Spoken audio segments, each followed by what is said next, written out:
While I was recovering from spinal surgery, my husband Scott and his secretary Felicia drained our $2.3 million accounts, bought a beach house in Malibu, and told everyone I'd never walk again. Until my estranged billionaire uncle's $500 million inheritance arrived with one condition. Only I could claim it, and I had exactly 30 days to prove I was mentally and physically capable. The morphine made everything hazy, but I'll never forget those words floating through my hospital room like, "Poison in the air. She's basically a vegetable now." Before we jump back in, tell us where you're tuning in from, and if this story touches you, make sure you're subscribed, because tomorrow I've saved something extra special for you. Scott's voice carried that tone I'd learned to recognize over our 8 years of marriage, the one he used when he thought he was being clever. The doctors say the spinal cord damage is permanent. She'll never be the same Amanda we knew. I wanted to scream, to tell him I could hear every word, that the experimental surgery at Johns Hopkins had worked better than anyone expected. But the medication kept my body trapped while my mind raced. Through my barely open eyelids, I watched my husband lean against the window, phone pressed to his ear, back turned to my supposedly unconscious form. "Yes, Felicia. I know it's a lot of money," he continued, voice dropping to what he probably thought was a whisper. "But think about it. $2.3 million sitting in accounts she'll never be able to access again. The power of attorney paperwork went through yesterday. Legally, I'm making decisions for her best interests. My heart monitor should have betrayed my rage, but somehow the steady beeping continued its lie. Best interests. The man who had promised to love me in sickness and in health was discussing my life savings like I was already dead." "The beach house in Malibu is perfect," Scott said, walking closer to my bed. I forced myself to breathe slowly, evenly, like the comatose patient they believed me to be. "We can close escrow next week. Cash offer, no financing needed. By the time anyone questions anything, we'll be living our new life in California." Felicia, his secretary at Morrison & Associates architecture firm. The 26-year-old redhead who always wore skirts just a little too short and laughed just a little too loudly at Scott's mediocre jokes. I'd suspected something for months. The late meetings, the weekend client emergencies, the way he'd started showering immediately after coming home from work. But theft? This level of betrayal cut deeper than any surgeon's scalpel. The irony wasn't lost on me. 3 months ago, I'd been Amanda Morrison. Yes, Morrison, as in the Morrison who built half of Seattle's skyline.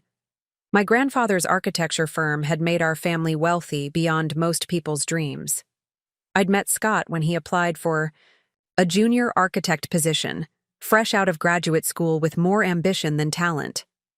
I'd fallen for his charm, his stories about growing up poor in rural Oregon, his apparent admiration for everything I'd achieved. What I'd achieved. That was the bitter joke. I hadn't achieved anything except being born into the right family. My real achievement had been building Morrison Community Foundation, using my trust fund to create scholarships for underprivileged kids who wanted to study architecture. Kids like Scott claimed he'd been. The foundation now controlled most of my liquid assets that Scott apparently thought he could access through our joint accounts.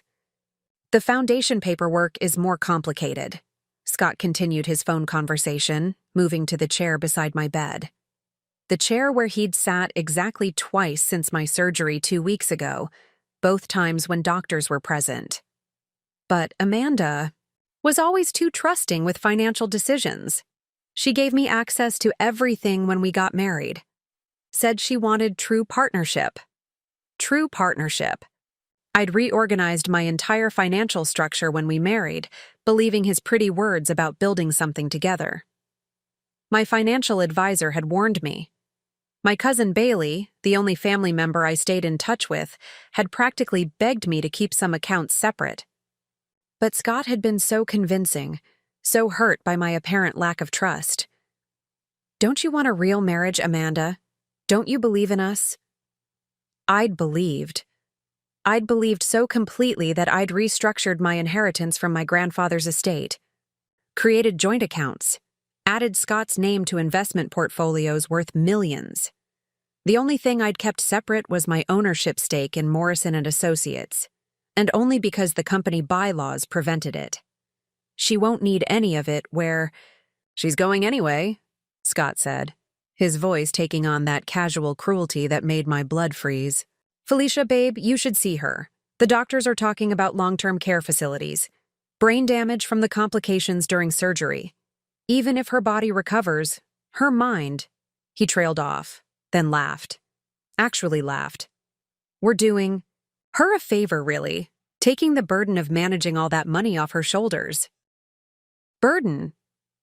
Managing money had been my passion, my purpose.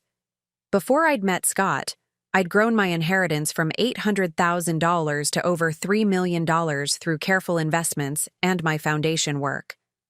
I'd funded 3 new scholarship programs, helped 12 students through architecture school, and was planning to expand nationwide. That money represented dreams, other people's dreams that I'd promised to protect and nurture.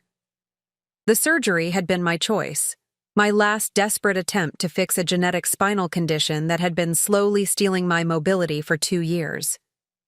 The doctors had offered me a chance, experimental, risky, but potentially life-changing. Scott had supported me publicly, holding my hand during consultations, promising to be there through every step of recovery. What he'd actually been planning was apparently something quite different. The inheritance situation is more complex, Scott continued, and I heard papers rustling. Amanda's uncle, the crazy hermit billionaire who owns half of Montana, apparently wrote her into his will. But there are conditions. She has to claim it in person, prove mental competency, some ridiculous old-fashioned nonsense about family honor. My uncle, Uncle Charlie Morrison, my grandfather's youngest brother, who'd taken his share of the family money and disappeared into the wilderness 40 years ago. We'd heard rumors over the years, oil discoveries, tech investments, land deals that had made him richer than the rest of the family combined. But he'd cut contact with everyone, including me, after some falling out with my father before I was born. $500 million, Scott said. And even through my medicated haze, the number hit like lightning. Can you imagine? But she'll never be able to claim it now. The lawyers said she has 30 days from notification, has to appear in person, has to demonstrate physical and mental capability. The woman can barely breathe on her own. Barely breathe on my own. I wanted to laugh, or cry, or both. The experimental surgery had worked beyond anyone's expectations. Dr. Martinez had told me yesterday, thinking I was unconscious, that my spinal cord function was returning faster than they'd ever seen. In another week, maybe 2, I'd be walking. In a month, I'd be completely recovered, probably stronger than I'd been in years. But Scott didn't know that. Scott thought he was stealing from a woman who would spend the rest of her life in a care facility, unable to fight back, unable to expose him, unable to reclaim what was hers. $500 million. Uncle Charlie's fortune, left to me, with conditions that seemed designed to test whether I was still the determined, independent woman I'd been before Scott entered my life. The irony was beautiful. Scott's betrayal happening at exactly the moment that would make me richer than he could ever imagine. As Scott ended his call and prepared to leave, probably for another strategy session with Felicia, I made my own decision. I would let him think his plan was working. I would let him drain those accounts, buy that beach house, live his fantasy of wealth stolen from his disabled wife. And then, when I walked out of this hospital in 2 weeks, when I claimed my uncle's inheritance and revealed exactly how awake and aware I'd been through all of this, I would show Scott Morrison exactly what true partnership looked like. Preparing and narrating this story took us a lot of time, so if you are enjoying it, subscribe to our channel. It means a lot to us. Now back to the story. The quiet, trusting wife he'd married was gone. In her place was someone with $500 million a score to settle and nothing left to lose. 2 years before my surgery, the symptoms had started subtly. A slight numbness in my left leg during morning runs through Seattle's Discovery Park. Occasional weakness that I attributed to long hours at the foundation office. My family physician initially dismissed my concerns as stress-related. At 34, I was the picture of health. Marathon runner, yoga enthusiast, someone who hadn't missed a day of work in 3 years. But the Morrison family carried secrets in our genes, and mine was degenerative spinal stenosis, a condition that had forced my grandfather into early retirement and eventually killed him when the complications became too severe for 1960s medicine to handle. Modern medicine offered hope, but the surgery required for my particular case was still experimental, available at only 3 facilities nationwide. Scott had been everything I'd needed during those terrifying months of diagnosis and decision-making. When Dr. Martinez at Johns Hopkins explained the risks, potential paralysis, brain damage from anesthesia complications, months of recovery even in the best-case scenario, Scott held my hand and promised we'd face whatever came together. He researched the procedure obsessively, accompanied me to every consultation, even took a leave of absence from Morrison and Associates to be my full-time caregiver. "Whatever happens, Amanda, we're a team," he'd said the night before surgery, stroking my hair as we lay in our hotel room near the hospital. Rich or poor, healthy or sick, we made promises to each other. I'm not going anywhere. The irony now tasted like bile in my throat. The surgery itself had been scheduled during a particularly vulnerable time in my life. My father had died 6 months earlier, a heart attack at 58 that shocked everyone who knew him. He'd been my only remaining close family except for Bailey, and our relationship had been complicated at best. Successful architect, distant, father, man who'd never forgiven his brother Charlie for walking away from the family business. Dad's death had left me not just grieving, but completely alone. Except for Scott. Bailey lived in Portland, managing her own interior design firm and raising twin toddlers. We'd grown up together, more like sisters than cousins, but her life was chaos in the best possible way. When I'd told her about the surgery, she'd offered to fly out, to take time off, to do whatever I needed. But Scott had insisted he could handle everything. "Amanda needs consistency right now," he'd told Bailey during a phone call I'd overheard. Too many people around might stress her out. I'd actually agreed with him at the time. The decision had felt caring, protective. Now I realized it had been strategic isolation. The Morrison and Associates situation had made everything more complex. When my grandfather died, he'd left the company to be managed by a board of directors until I turned 35. Just 8 months away. The timing meant that my surgery recovery would overlap with the biggest transition of my professional life. Scott, as one of the firm's senior architects and my husband, had been positioning himself to take a larger role in managing the transition. "Amanda's going to need time to recover," he'd told the board members during a meeting I'd attended via video call from my hospital bed, 2 days post-surgery. "The doctors say the next 6 months will be critical for her neurological development. I think we should postpone any major company decisions until she's fully capable of participating." Fully capable. The phrase had seemed reasonable then. Now, it felt like another piece of his chess game. The medication schedule had been Scott's idea too. He'd convinced Dr. Martinez that I was experiencing severe anxiety about the recovery process, that I needed stronger pain management to sleep properly. "She's always been a perfectionist," he'd explained to the medical team. "She's terrified of not recovering completely. Maybe if she's more relaxed, less aware of every little setback, she'll heal faster."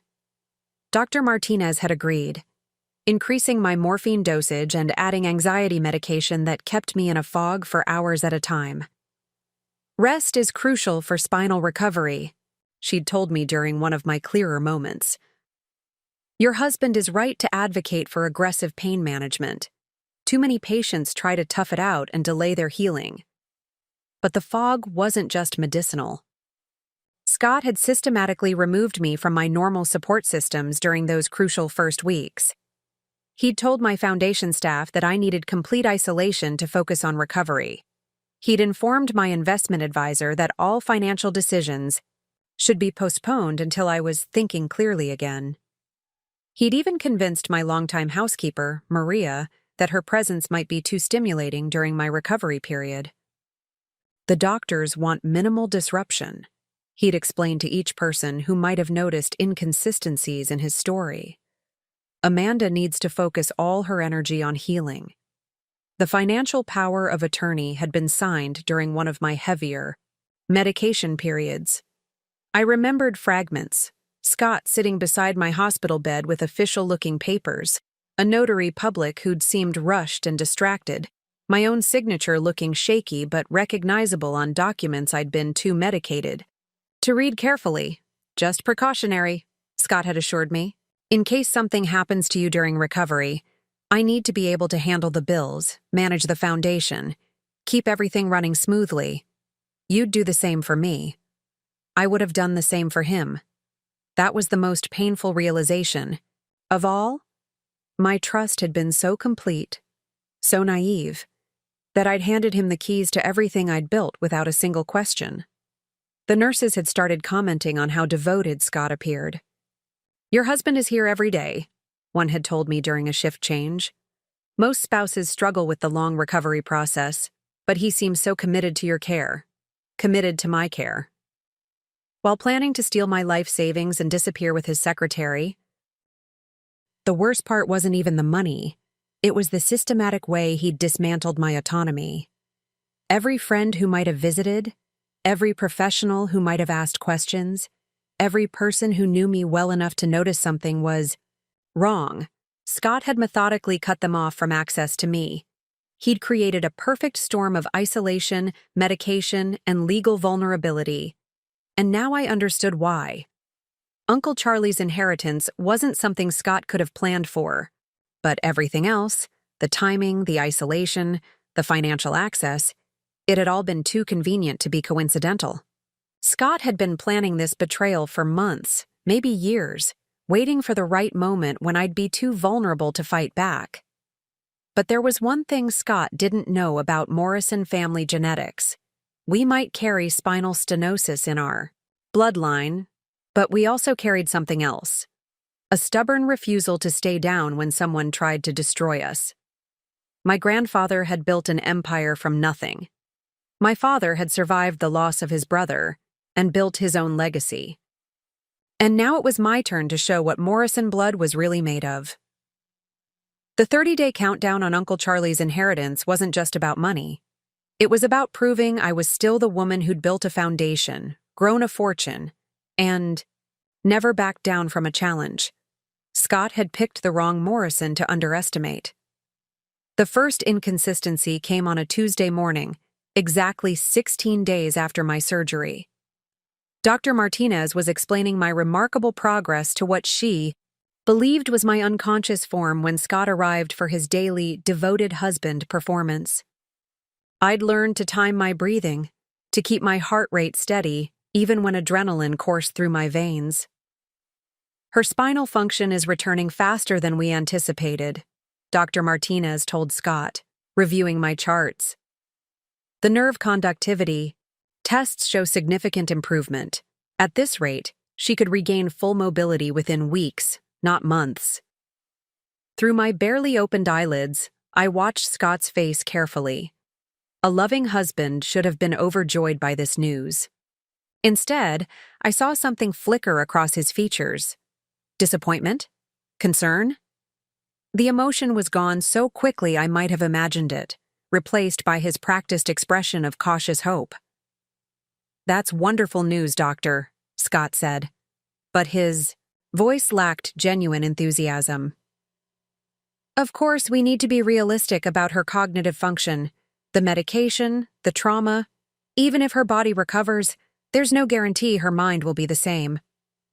Dr. Martinez frowned slightly. "Mr. Morrison, I've seen no indicators of cognitive impairment. Your wife's brain scans are excellent. The medication we're using for pain management is temporary and shouldn't cause any lasting effects. But you said yourself that recovery is unpredictable, Scott pressed. I've been reading about cases where patients seem to recover physically, but struggle with decision-making, memory issues, personality changes. Shouldn't we be prepared for that possibility? I felt a chill that had nothing to do with the hospital's air conditioning. Scott wasn't just hoping for my physical limitations. He was actively trying to plant seeds about mental incapacity. The inheritance requirements flooded back to me. I had to demonstrate both physical and mental capability to claim Uncle Charlie's fortune. Dr. Martinez looked uncomfortable. Mr. Morrison, I understand your concern, but we should focus on the positive indicators. Your wife is showing every sign of a complete recovery. After Dr. Martinez left, Scott remained by my bedside longer than usual. He pulled out his phone and made a call, his voice dropping to that conspiratorial whisper I'd grown to despise. We might have a problem, he said without preamble. The doctors are saying she's recovering faster than expected. Full mobility, maybe even normal cognitive function. The silence stretched as he listened to Felicia's response. No, I can't just increase the medication without medical justification, he said, sounding frustrated. The doctor is already questioning why I'm so focused on potential brain damage. We need a different approach. Different approach. My blood went cold. What if she had a setback? Scott continued. Something that proves she's not capable of handling complex decisions. The inheritance lawyers need to see someone who's clearly not competent to manage that kind of money. I forced myself to breathe evenly, to keep my expression slack, while inside I was screaming. Scott wasn't just stealing from me. He was planning to actively sabotage my recovery to prevent me from claiming Uncle Charlie's inheritance. The power of attorney covers the current accounts, Scott said. But for the inheritance, she has to appear in person, has to demonstrate competency to a panel of lawyers and trustees. If she's too impaired to do that. He trailed off, letting the implication hang in the air. 23 days left, he continued. If she misses that deadline, the money goes to some wildlife conservation trust. $500 million, Felicia. We can't let that slip away. After he ended the call, Scott did something that made my skin crawl. He pulled his chair closer to my bed and spoke directly to me, as if I could hear him. Amanda, sweetheart, I know this is hard, he said in a gentle, caring voice that would have fooled anyone listening. But you need to understand. All of this, money, all of this responsibility, it's too much for someone in your condition. I'm trying to protect you from stress that could hurt your recovery. Protect me. By stealing millions and planning to sabotage my mental competency evaluation. The inheritance thing is just too complicated, he continued, stroking my hand with fake tenderness. Uncle Charlie was always eccentric, demanding impossible things from people. Maybe it's better if you don't have to deal with that pressure. I'll take care of everything. I'll take care of you. The next inconsistency came from an unexpected source. Maria, my housekeeper, had apparently been trying to visit since my surgery. Scott had told the hospital staff that I'd specifically requested no visitors except immediate family, but Maria was persistent. She'd worked for my family for 12 years, had been like a second mother to me after my own mother died when I was 21.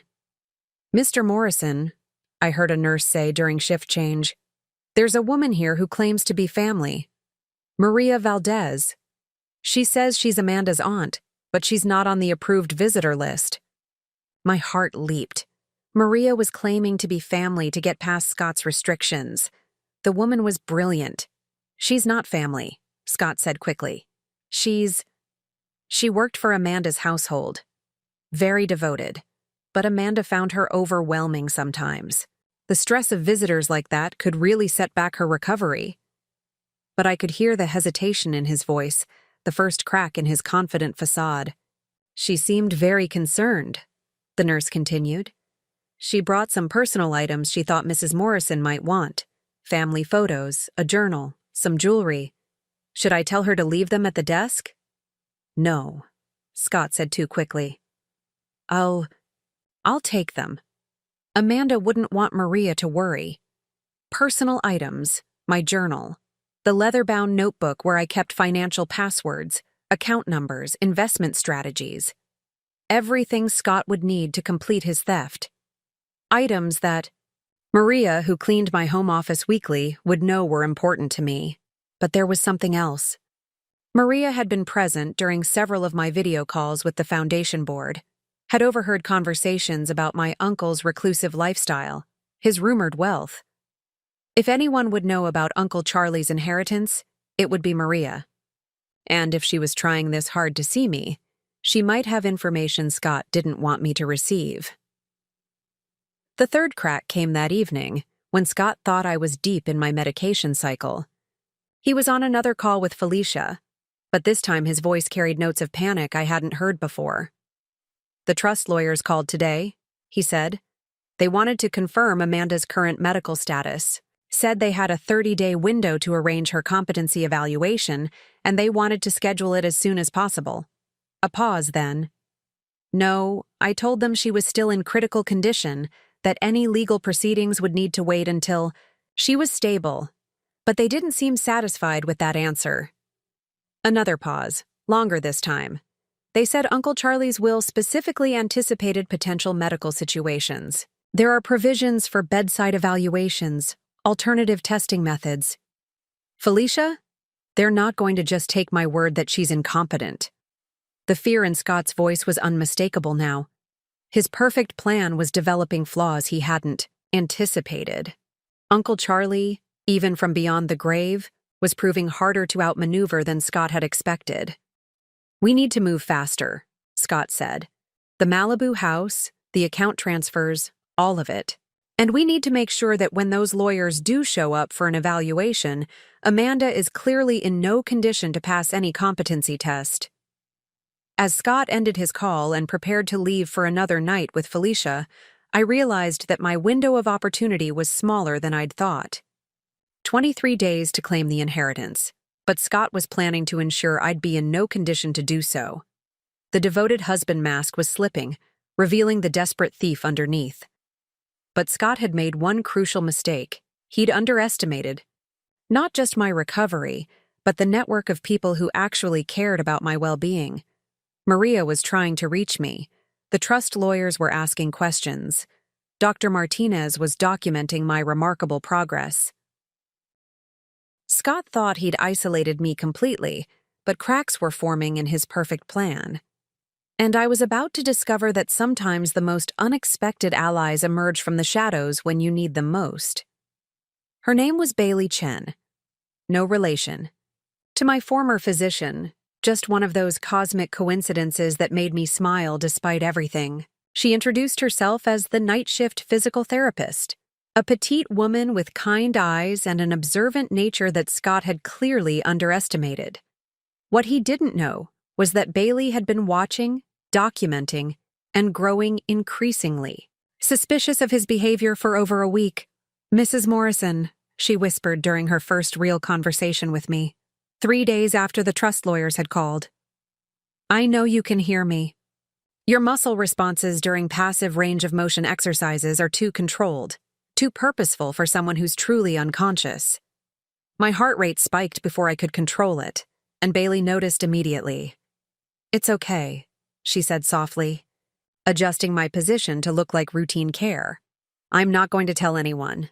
But I need you to know that I've been documenting some concerning patterns in your care, and I think you're in danger." Danger. The word hung in the sterile air like a warning bell. Bailey continued her work, speaking in low tones that couldn't be heard beyond my bed.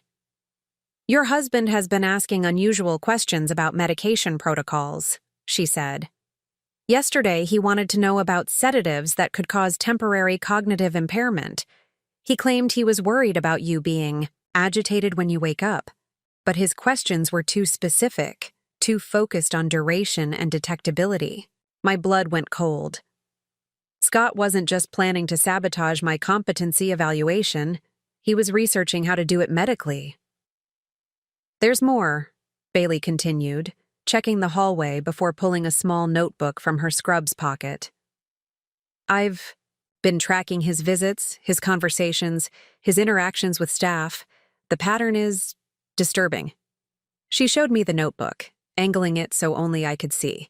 Page after page of detailed observations.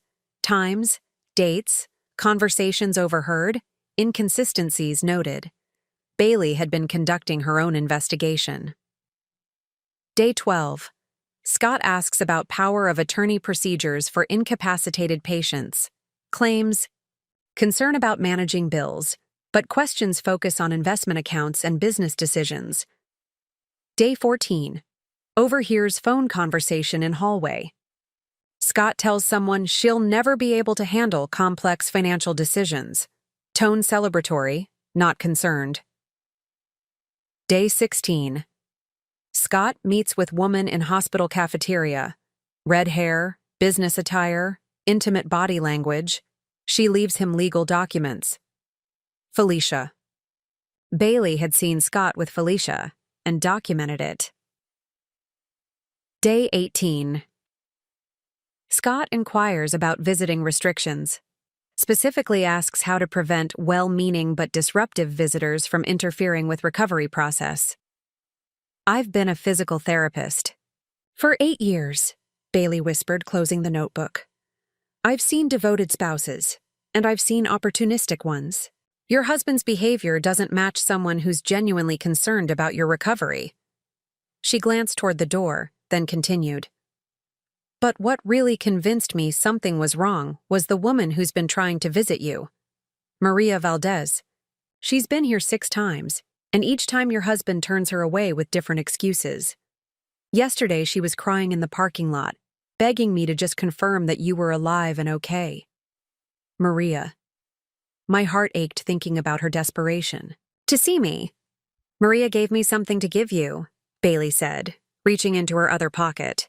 She said if I ever got the chance to speak with you privately, you'd want to see this immediately. She pulled out a sealed envelope marked with my name in Maria's careful handwriting. Inside was a letter and what looked like legal documents. Miss Amanda, the letter began. I know something is wrong. Mr. Scott, he acts strange since your surgery. He tells me to stop coming to house, says you need complete quiet.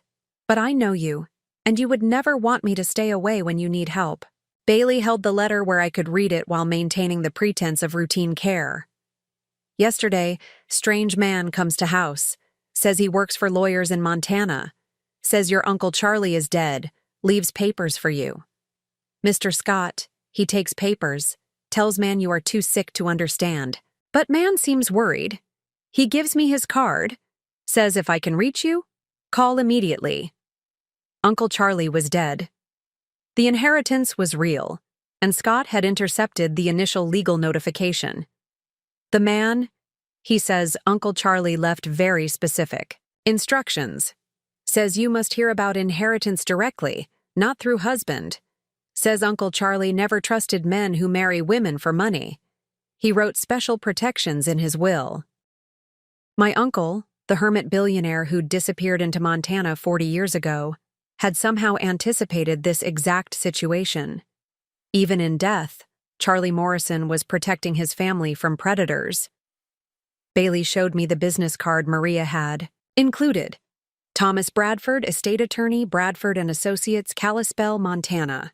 Below the standard information was a handwritten note. Urgent. Amanda Morrison must contact immediately regarding time-sensitive inheritance conditions. Maria also included this, Bailey said, showing me a second document. It was a copy of a page from what appeared to be a will, with one section highlighted in yellow. Should my niece Amanda Morrison be incapacitated, married, or otherwise potentially influenced by parties who might benefit from her inheritance, special protocols shall be enacted to ensure her free will and mental clarity before any claims are processed. Uncle Charlie had known. Somehow he'd predicted that someone might try to manipulate me or prevent me from claiming his inheritance. There's more, Bailey whispered, checking her watch. The nurses have been talking. Your husband has been asking about protocols for patients who show signs of cognitive disturbance during recovery. He's specifically interested in how such episodes would be documented and whether they would impact legal capacity determinations. Scott was building a medical record to support claims of my mental incompetency. But here's what he doesn't know, Bailey continued with a slight smile. Dr. Martinez has been documenting your actual recovery progress in her private notes. Your neurological responses, your muscle control, your cognitive indicators, everything shows normal, even accelerated healing. If Scott tries to claim you're mentally impaired, Dr. Martinez's real records will contradict him. For the first time since this nightmare began, I felt a spark of hope. Bailey wasn't just observing, she was actively protecting me. I need to ask you something, Bailey said, looking directly into my eyes. If I help you, if I find a way to get you in contact with this Montana lawyer, are you prepared to fight back? Because once we start this, your husband will realize his plan is failing. He might become dangerous. I blinked once, deliberately, the only movement I could safely make. Bailey understood. Good, because I have a plan. But it's going to require perfect timing and absolute trust. Your husband thinks he's isolated you, but he's made one crucial mistake. He's underestimated the people who actually care about your well-being. She began outlining her strategy in whispers. Tomorrow is Thursday. Scott always leaves early on Thursdays for what he calls firm meetings, but Maria says he's not going to the office. That gives us a 2-hour window. During that time, I'm going to help you make a phone call to Montana.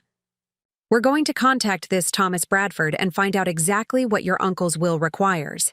And then we're going to start building your own evidence file, one that Scott doesn't know exists. Bailey paused, studying my face. Your uncle was smart, Amanda. He built protections into his will because he understood what kind of predators target wealthy women. But those protections only work if you're strong enough to use them. As Bailey prepared to leave, she made one final promise that sent strength flowing through my recovering body. You're not alone anymore, she said simply. Scott thinks he's playing chess, but he doesn't know we've changed the game. Starting tomorrow, we fight back. For the first time in weeks, I felt like Amanda Morrison again, not the helpless victim Scott thought he was stealing from, but the woman who'd built a foundation, grown a fortune, and never backed down from a challenge. Bailey had given me something more valuable than hope.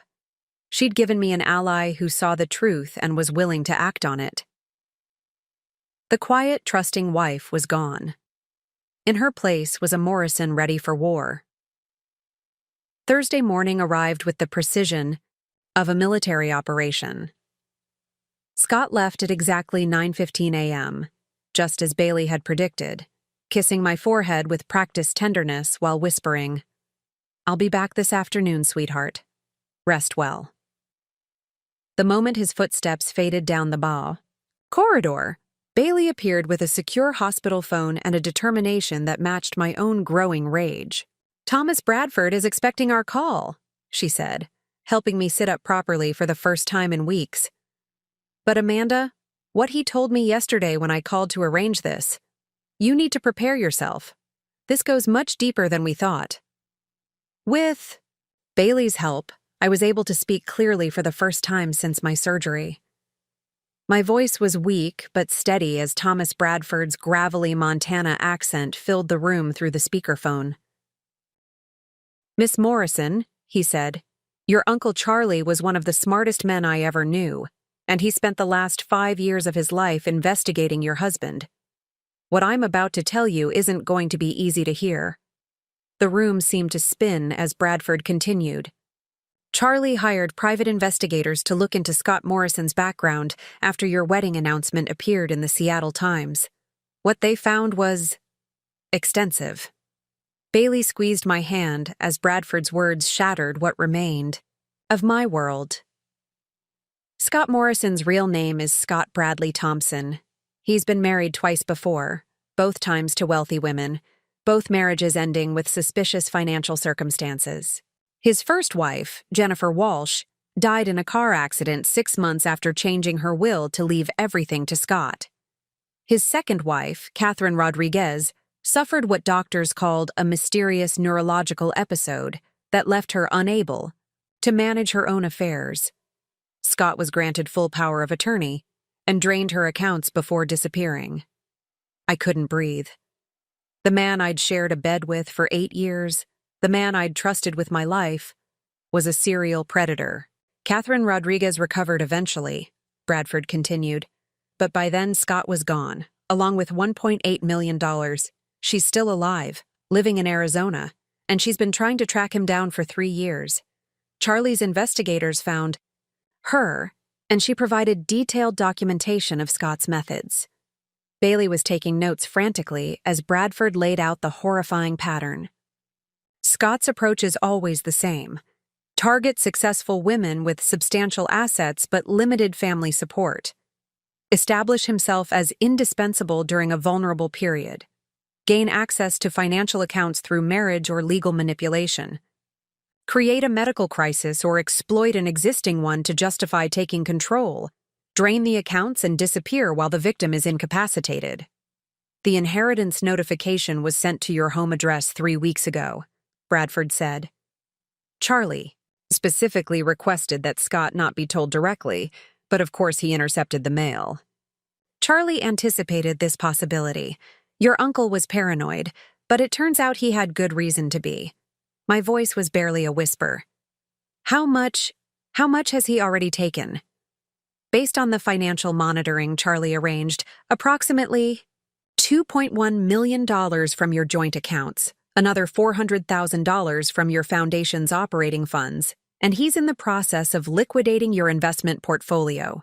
The Malibu house purchase went through yesterday. Cash deal for $850,000, nearly $3 million. Gone. But here's where Charlie's planning gets interesting, Bradford continued. He knew that if someone was manipulating you, they'd focus on your existing assets and miss the bigger picture. The $500 million inheritance comes with strings that Scott doesn't understand. Bailey looked up from her notes. What kind of strings? First, Amanda has to appear in person at Charlie's ranch in Montana, not just mentally competent, physically present. Second, she has to demonstrate that she's acting of her own free will, without coercion or undue influence. Third, she has to pass what Charlie called a predator test, specific questions designed to reveal if someone is manipulating her decisions. The predator test. Even from the grave, Uncle Charlie was protecting me from exactly what Scott had become.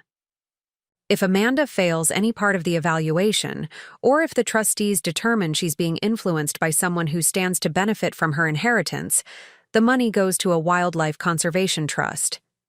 Charlie was very specific about this. He'd rather give $500 million to wolves than see it stolen by a human predator. There's more, Bradford said, and I heard papers rustling. Charlie's will includes a provision for what he called justice recovery. If Amanda can prove that someone has stolen from her in preparation for preventing her from claiming the inheritance, she can request that the trustees use inheritance funds to pursue criminal prosecution and asset recovery, justice recovery. Uncle Charlie hadn't just left me money, he'd left me a weapon. Mr. Bradford, Bailey interjected, what's the timeline for all of this? 19 days remaining, he said grimly. But it gets complicated. Amanda needs to be physically present in Montana, which means she needs to be out of the hospital and capable of travel. She needs to gather evidence of the theft and manipulation, and she needs to do all of this without Scott realizing she's awake and fighting back. Because if he realizes his plan is failing, I managed to say, based on his previous pattern, he'll escalate, Bradford confirmed. Catherine Rodriguez said Scott became dangerous when she started asking questions about missing money. He convinced her doctors she was having psychiatric episodes, had her committed for observation, and emptied her accounts while she was locked in a psychiatric facility. The full scope of Scott's capabilities hit me like a physical blow. He wasn't just a thief, He was a predator with experience destroying women who tried to fight back. Charlie left one more thing, Bradford said softly. A message for you, if this situation ever arose.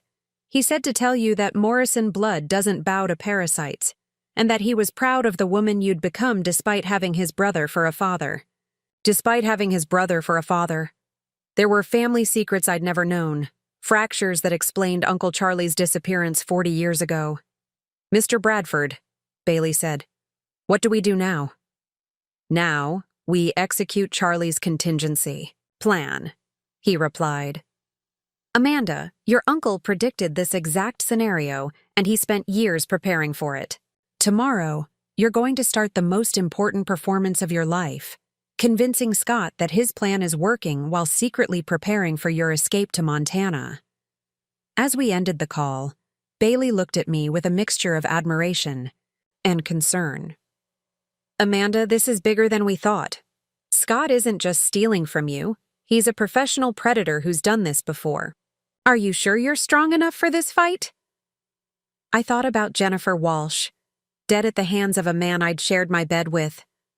I thought about Catherine Rodriguez, destroyed and abandoned but still fighting for justice. I thought about Uncle Charlie, paranoid and brilliant, reaching from beyond the grave to protect me from a monster he'd recognized before I had. Bailey, I said, my voice growing stronger with each word. I'm not just Amanda Morrison anymore. I'm Amanda Morrison with the backing of a $500 million war chest and the ghost of the smartest, most paranoid man in Montana watching my back. Scott picked the wrong Morrison to hunt. The serial predator thought he'd found another victim. Instead, he'd awakened a Morrison with unlimited resources and absolutely nothing left to lose. The decision came to me with crystal clarity as I watched Scott return from his Thursday meeting with Felicia, his face flushed with predatory excitement. He'd spent the morning finalizing the theft of my life's work, and now he was back to play the devoted husband while planning my cognitive destruction. How are you feeling today, sweetheart?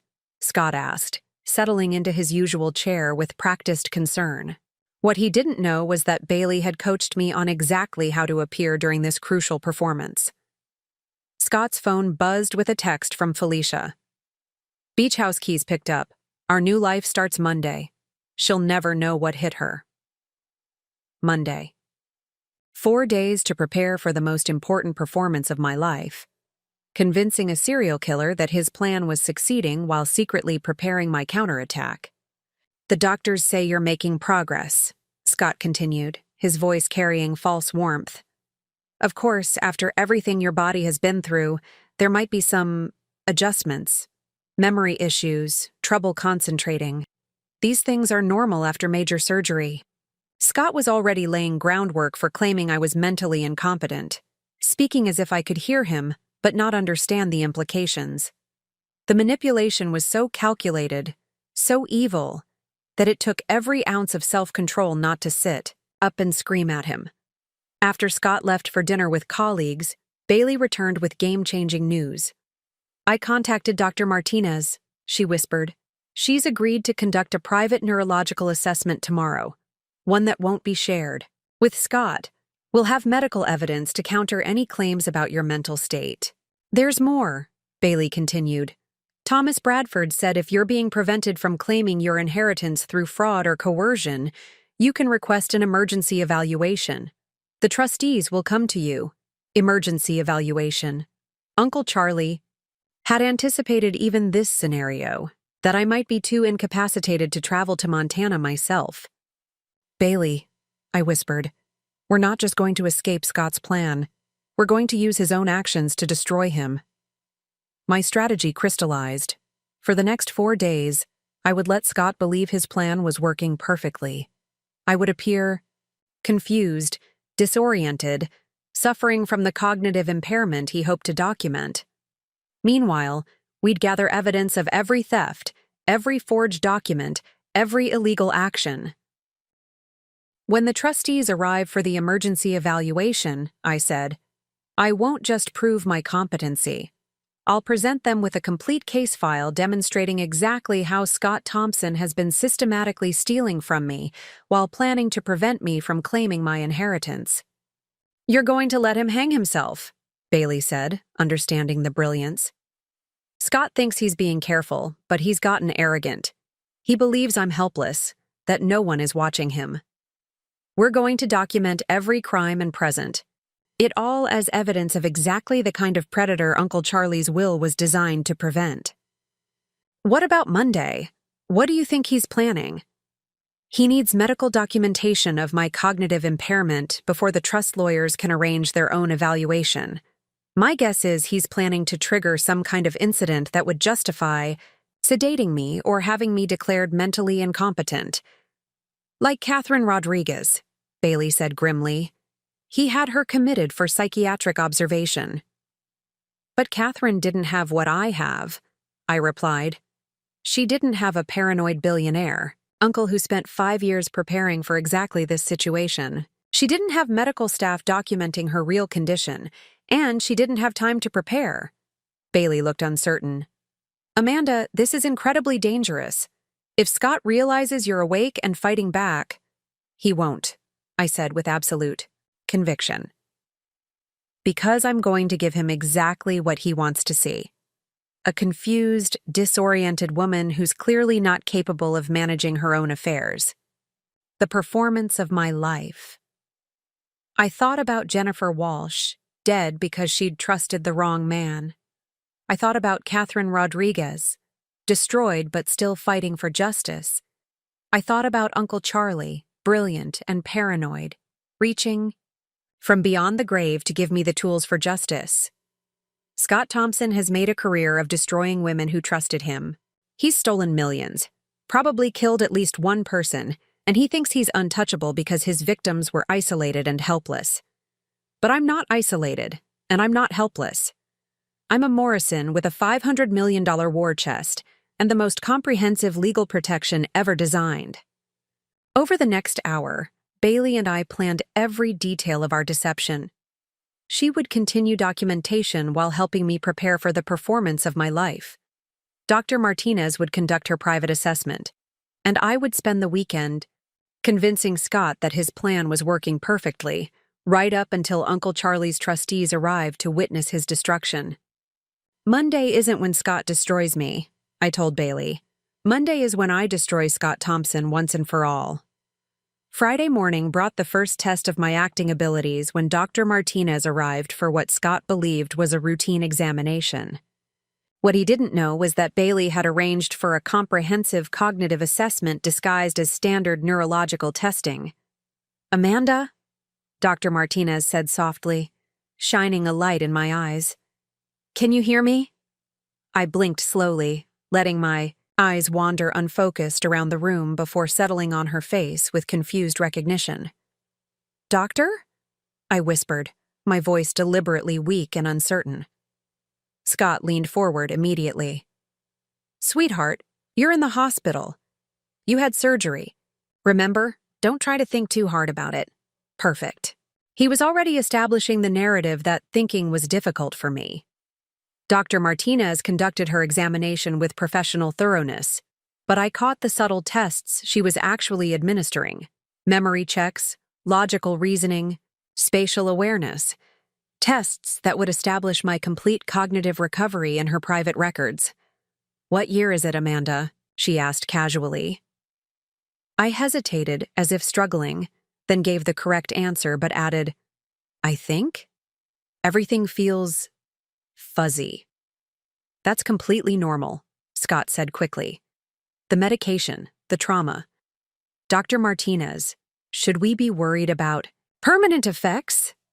"Recovery timelines vary greatly," Dr. Martinez replied diplomatically.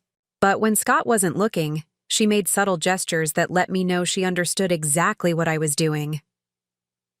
After Scott left for his Friday lunch with Felicia, Bailey arrived with evidence that made my blood run cold. "I found something in the trash outside your room," she said, pulling on latex gloves before showing me a crumpled prescription form. Scott tried to tear it up, but I pieced it together. The prescription was for a powerful sedative hypnotic, something that would cause genuine confusion and disorientation. Scott had been trying to convince Dr. Martinez to prescribe it, claiming I was showing signs of agitation. "He's not just planning to fake your incompetency," Bailey said grimly.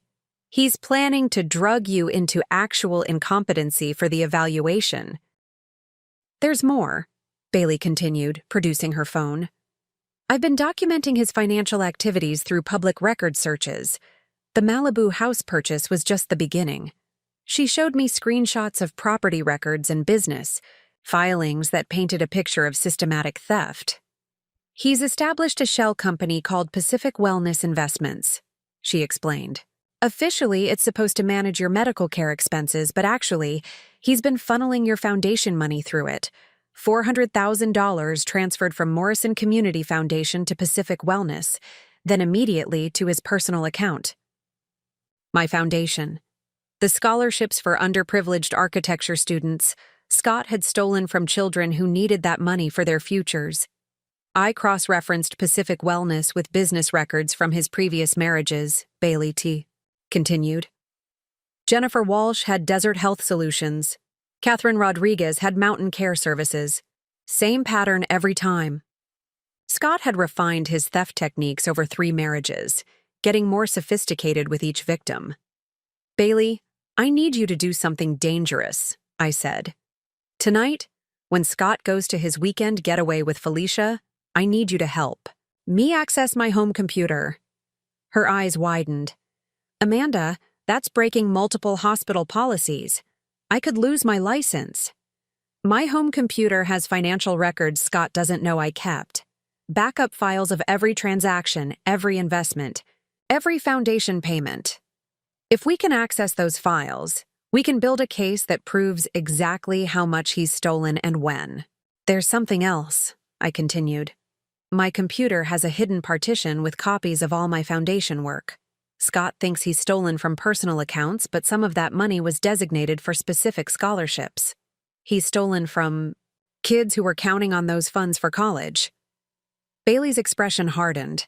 As someone who'd worked her way through school on scholarships, the theft from students hit her personally. "What about security systems, neighbors?"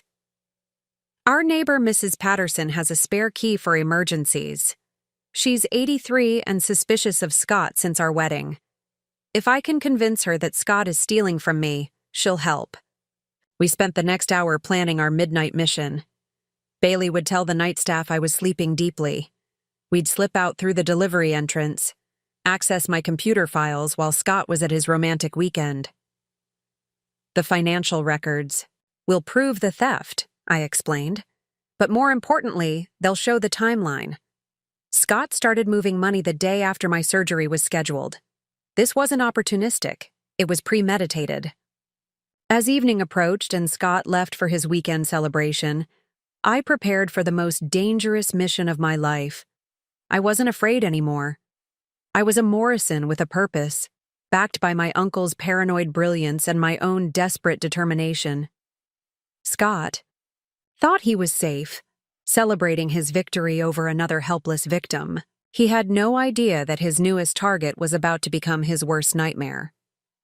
The midnight drive to my house felt like traveling through a dream version of my former life. Mrs. Patterson answered her door in a floral bathrobe, her sharp eyes, immediately recognizing me despite my obvious weight loss. "Amanda Morrison," she said. "I knew something was wrong when that husband of yours told everyone you were at death's door. You look thin, child, but you don't look dying." "Mrs. Patterson," I said, "I need your help. Scott has been stealing from me while I was in the hospital, and I need to prove it before he disappears with everything I've worked for." Her expression hardened. That man never sat right with me. Too smooth, too quick with compliments. "What do you need?" Within minutes, we were inside my home, which felt like entering a crime scene. Scott had clearly been living here with Felicia. Women's clothing that wasn't mine, expensive wine bottles I'd never purchased, and a general air of celebration that made my skin crawl. My home office revealed the true scope of Scott's betrayal. Bailey helped me settle at my computer while Mrs. Patterson stood guard. My fingers trembled as I accessed the hidden partition I'd created years ago, a backup system Scott had never known about. Jesus Christ, Bailey whispered as the files loaded. Amanda, this is everything. The hidden partition contained automatic screenshots of every email Scott had sent from our shared computer, every document he'd accessed, every transaction he'd made. My paranoid backup system had inadvertently created a complete record of Scott's crimes. Look at this, I said, opening Scott's email folder. Email to Felicia, dated 2 months before my surgery. Amanda's scheduled for surgery in March. Perfect timing.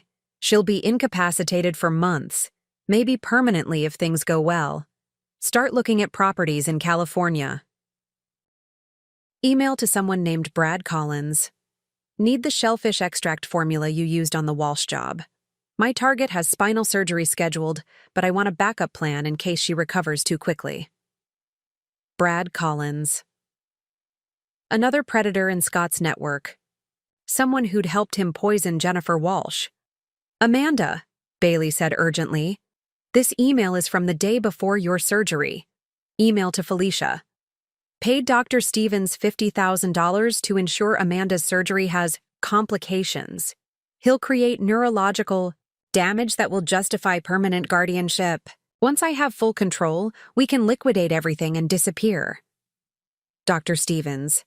Scott had bribed someone to sabotage my operation. The fact that I'd recovered meant Dr. Martinez had performed the surgery instead. Probably a last-minute schedule.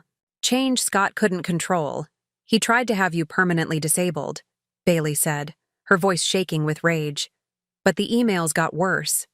Email to Brad Collins. Amanda's uncle died and left her $500 million. Need that inheritance to disappear. Looking into ways to prevent her from claiming it.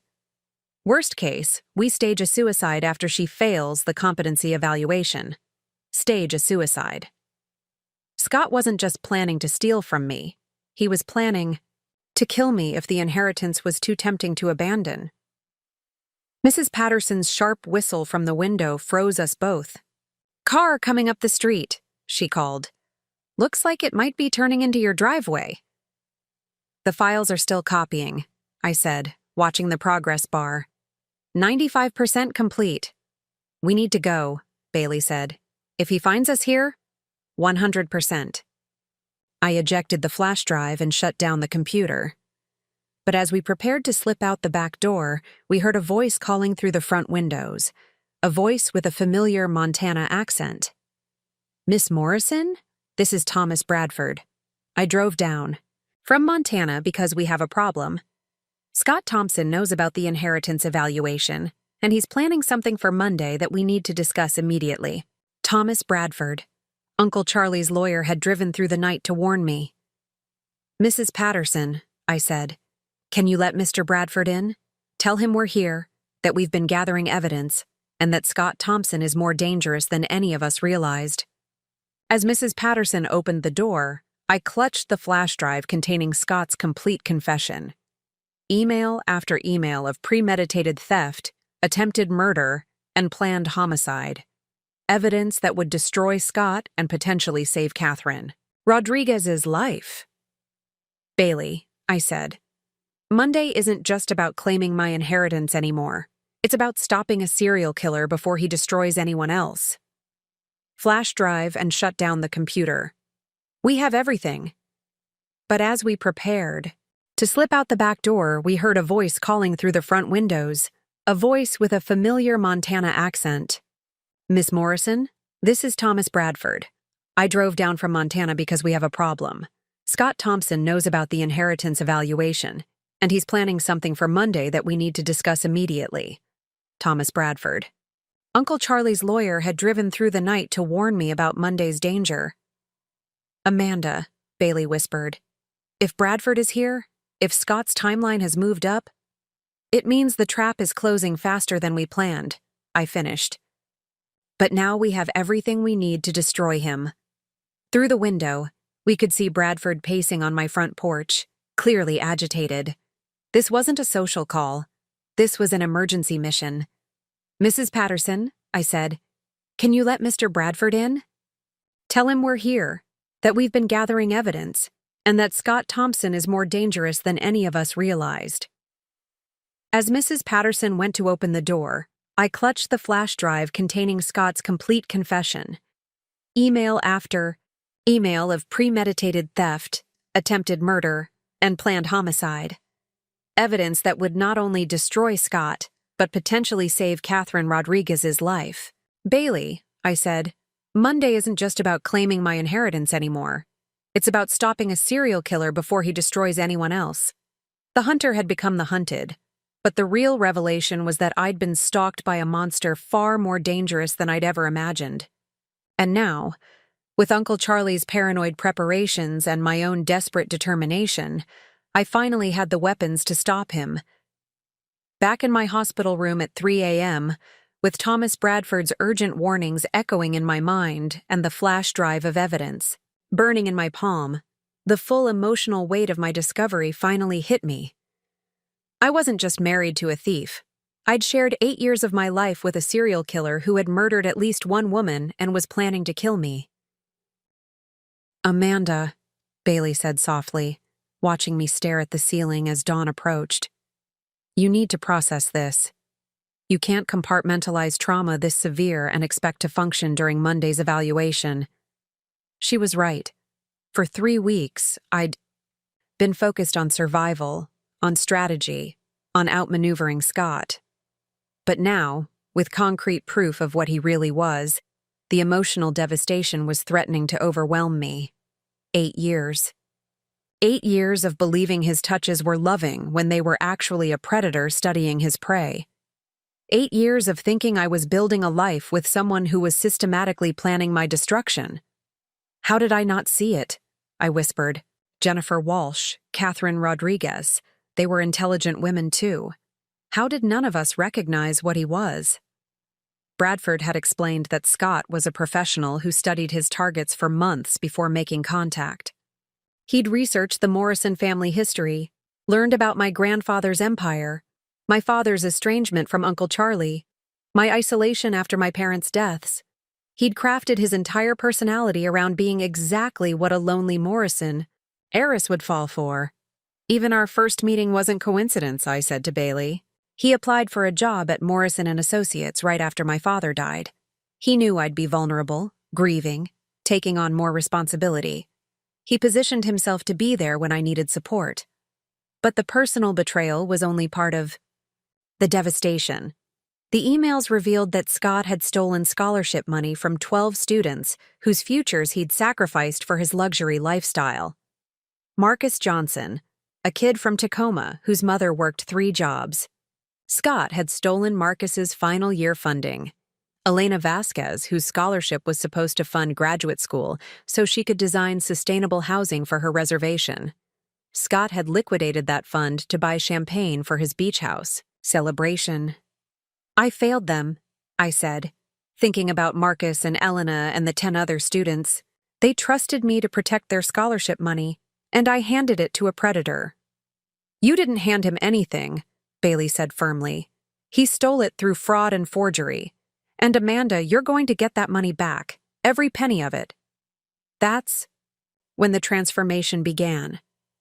The grief was still there, the betrayal still burned, but underneath it was growing something harder, more focused. Scott Thompson had stolen from students who reminded me of my own grandfather, kids with talent and ambition but no resources. Bradford said Catherine Rodriguez is still fighting to rebuild her life 3 years later, I said, still looking over her shoulder, still afraid Scott will come back to finish what he started. And now he's actually planning to do exactly that, Bailey added. The browser history showed he's been tracking her movements. She has no idea she's being hunted. That's when I realized this wasn't just about me anymore.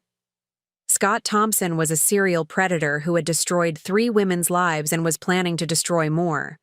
The inheritance evaluation wasn't just about claiming Uncle Charlie's money, it was about using that money to stop a killer. "Bailey," I said, sitting up straighter, "I need you to help me contact the FBI." "The FBI? Scott's crimes cross state lines. This is federal jurisdiction now. And with the evidence we've gathered, we can build a case that protects not just me, but Catherine and any other women he might target. The next hour was spent planning a strategy that went far beyond simply claiming my inheritance. We would coordinate with federal law enforcement to ensure Scott couldn't escape justice. We would contact Catherine Rodriguez to warn her and arrange protection. We would work with the foundation's legal team to recover the stolen scholarship funds. Most importantly, we would ensure that Scott Thompson's Monday plan to drug me into incompetency would instead become the moment when his 8-year con finally collapsed around him. "Amanda," Bailey said as we finalized our expanded strategy, "you realize you're not just fighting for your own survival anymore. You're fighting for justice for every woman Scott has destroyed." "No," I corrected her, feeling strength flow through my body like electricity. "I'm not fighting for justice. I am justice. Scott Thompson picked the wrong Morrison to hunt. Uncle Charlie didn't just leave me money, he left me a weapon. And I'm going to use every penny of it to make sure Scott never destroys another woman's life." The grief was still there, would probably always be there.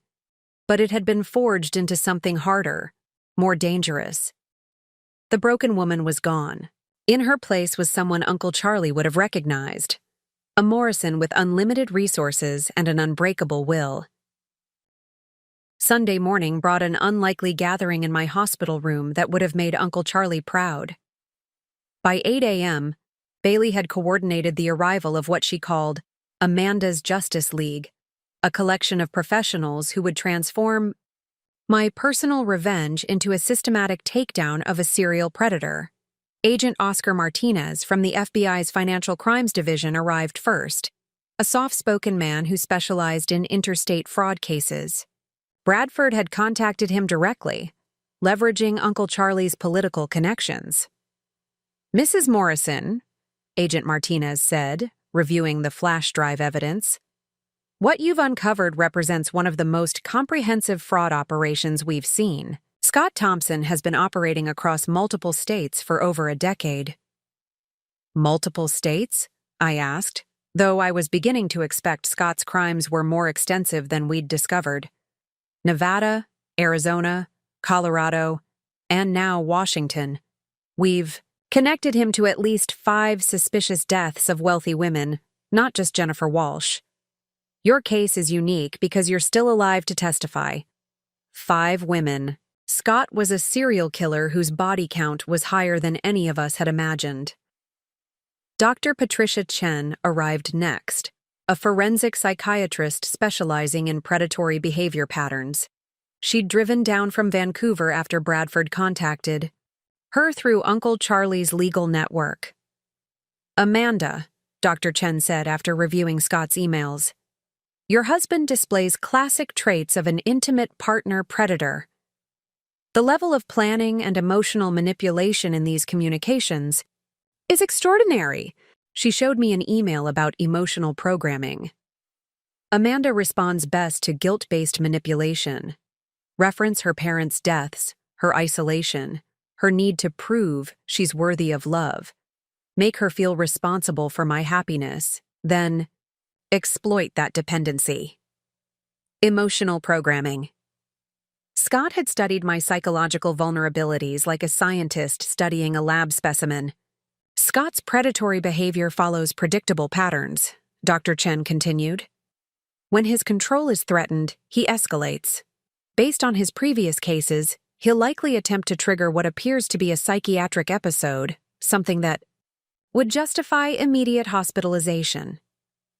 The third team member was Oscar Blackwood, Uncle Charlie's forensic accountant and closest friend. He'd helped my uncle track corporate fraud for 40 years. "Amanda," Oscar said, "your uncle spent his last years preparing for exactly this situation. He didn't just leave you money. He left you a complete justice system." Oscar opened a briefcase that looked like it belonged in a spy movie. "Charlie's will includes provisions for hiring the best investigators and legal teams money can buy. He anticipated that whoever tried to steal from you would be professional and dangerous." How much did Uncle Charlie know? "Everything," Oscar replied simply. He had investigators watching Scott from your engagement announcement. But Charlie knew that if he warned you directly, Scott would disappear and find another victim. So, Uncle Charlie let me marry a serial killer? Charlie let you marry Scott because he knew you were strong enough to destroy him when the time came, Oscar corrected. Every provision in that will was designed to ensure that when Scott revealed his true nature, you'd have everything needed to stop him permanently. The fourth team member joined via secure video call. Catherine Rodriguez, speaking from her protected location in Arizona. Agent Martinez had arranged her transportation to a federal safe house. Amanda, Catherine said, I can't tell you how grateful I am that someone finally stopped him. I've been living in fear for 3 years, knowing he might come back. Catherine, I need to know everything about his methods when his plans are threatened. He becomes incredibly dangerous, she said without hesitation. When I questioned missing money, Scott began a campaign to destroy my credibility. He convinced my doctor I was having paranoid episodes, got me committed for psychiatric evaluation, and used that time to empty my remaining accounts. But you survived. Barely. Only because my sister started asking questions when I didn't return her calls. Scott had planned to keep me sedated indefinitely, or until I had an accident in the facility. Agent Martinez leaned forward. Catherine, we need your testimony about Scott's escalation patterns. Based on Amanda's evidence, he's planning something similar for tomorrow. He'll drug her first, Catherine said. Something that causes disorientation but looks like a psychiatric episode. Then he'll trigger emotional responses about her parents, her isolation. He'll make her appear paranoid to anyone watching. But here's the difference, I said, feeling the strength of my assembled team. Scott doesn't know I'm awake. He doesn't know I have evidence. He's walking into a trap that's been 40 years in the making. Oscar smiled with the same sharp expression I imagined Uncle Charlie had worn. Amanda, your uncle always said the best way to catch a predator is to let them think they're hunting when they're actually being hunted. Tomorrow, Scott Thompson will discover he's been outmaneuvered by a dead man and a Morrison woman who's much stronger than he imagined. Sunday afternoon brought Uncle Charlie's final gift, a detailed playbook for destroying predators who target wealthy women.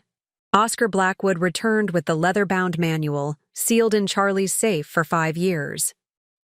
Your uncle was obsessed with protecting you, Oscar explained. After your father died, and you became vulnerable, Charlie spent every waking hour studying predatory patterns and building defenses. The playbook was extraordinary. Charlie had anticipated financial theft, medical manipulation, psychological warfare, and murder attempts.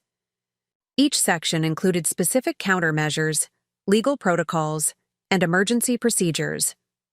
Section 7 covers cognitive warfare, attempts to discredit the victim's mental capacity, Oscar read. He's outlined 17 different techniques predators use and counter strategies for each one. Bailey leaned over as we reviewed Charlie's predictions about Monday's scenario. It was chilling how accurately my dead uncle had anticipated Scott's exact methods. He's going to use a benzodiazepine mixed with an antihistamine, I read from Charlie's notes. Creates disorientation and memory gaps while appearing like natural anxiety medication. But Charlie's provided the antidote protocol, Oscar added. Dr. Martinez has prepared a counter-agent that will neutralize Scott's drugs within minutes. The physical preparation was equally thorough. Bailey had been conducting secret intensive therapy sessions, and by Sunday afternoon, I could walk steadily and had regained most of my strength. Scott's plan depended on me appearing weak and incapacitated. The key is performance, Dr. Chen explained during our final strategy session. Tomorrow, you need to appear exactly as confused and vulnerable as Scott expects. Let him drug you. Let him trigger his psychological manipulation, but remember, everything is being recorded. Agent Martinez had positioned micro cameras throughout my room, devices so small they were virtually invisible. Every word Scott spoke would be documented for federal prosecution. The moment Scott administers the sedative, Agent Martinez said. We'll have felony assault on video. The moment he tries to manipulate your responses for the trustees, we'll have inheritance fraud evidence. Catherine Rodriguez had spent hours coaching me on Scott's manipulation techniques, helping me understand exactly what emotional triggers he would use. He'll reference your parents' deaths, Catherine warned. He'll make you feel guilty for abandoning him. He'll claim people are trying to turn you against him. And when the trustees arrive, he'll try to make you appear paranoid and unstable. Catherine continued. Coach you to make accusations against medical staff, to seem confused about basic facts. The final element was legal preparation. Thomas Bradford had assembled 12 attorneys funded by Uncle Charlie's inheritance provisions. By Monday morning, the most expensive legal team in Montana history would be present. The final document was Uncle Charlie's personal letter. My dear niece, if you're reading this, then a predator has targeted you, and you're preparing to fight back. Remember that Morrison blood doesn't surrender, and you have the strength of generations behind you. Tomorrow, you're not just Amanda Morrison. You're the weapon your family has been building for 40 years. That night, as Scott made his final preparations in our stolen Malibu house, I felt complete confidence. Scott Thompson thought he was a master predator preparing to claim his greatest prize. In reality, he was walking into a trap designed by the most paranoid, brilliant, and vengeful man who had ever lived. Uncle Charlie had spent 5 years turning me into Scott's worst nightmare. Tomorrow, Scott would discover his perfect victim was actually his perfect destroyer. Monday morning, 6 a.m. My hospital room transformed into what Agent Martinez called the most thoroughly documented sting operation in FBI history.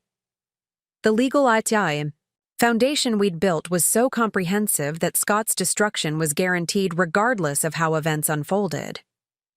Thomas Bradford arrived with 3 briefcases of legal documents. Amanda, he said, Uncle Charlie's legal protections are more extensive than even I realized. We've discovered additional clauses specifically addressing inheritance manipulation through spousal coercion. Bradford opened the first briefcase, revealing Uncle Charlie's paranoid genius. Section 12 states that any attempt to impair your cognitive function during the evaluation process automatically triggers criminal prosecution provisions. What does that mean practically? Bailey asked.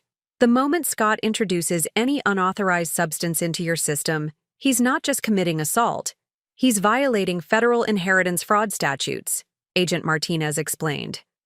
25 years in federal prison and complete asset forfeiture.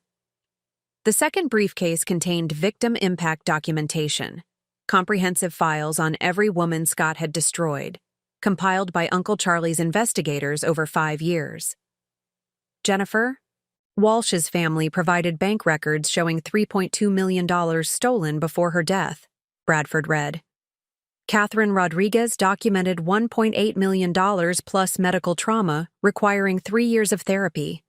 But there are 3 other victims we hadn't identified. 3 more women. Scott's body count was even higher than we'd known.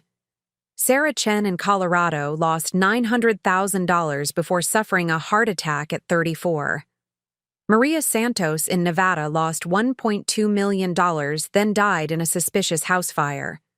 Rebecca Walsh, Jennifer's sister, lost $600,000 and is currently in a psychiatric facility, claiming her husband tried to kill her. Rebecca Walsh is Jennifer's sister? The pattern was horrifying. Scott didn't just kill Jennifer, Agent Martinez said grimly. He systematically targeted her entire family. Rebecca started investigating Jennifer's death, so Scott seduced her, stole her money, and had her committed when she got too close to the truth. The third briefcase contained Uncle Charlie's most brilliant strategy, predator forfeiture provisions, allowing me to claim not just stolen money, but Scott's entire net worth as compensation for attempted murder. Every asset Scott acquired through criminal activities becomes subject to forfeiture, Bradford explained. The Malibu house, investment accounts, even money already spent. We can recover all of it. Uncle Charlie wrote legal provisions that let you financially destroy any predator who targets you.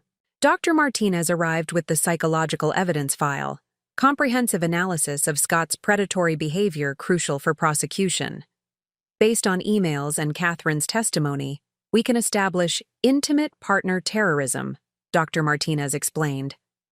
Scott doesn't just steal money. He systematically destroys victims' sense of reality, their support networks, their ability to trust their own judgment.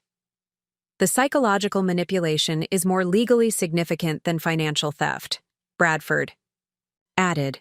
Federal domestic terrorism statutes include psychological torture when it's part of systematic patterns across multiple victims. Domestic terrorism. Scott would face terrorism charges, not just theft. Agent Martinez activated recording equipment. Scott should arrive within the hour. Remember, everything from this point forward is documented for federal prosecution.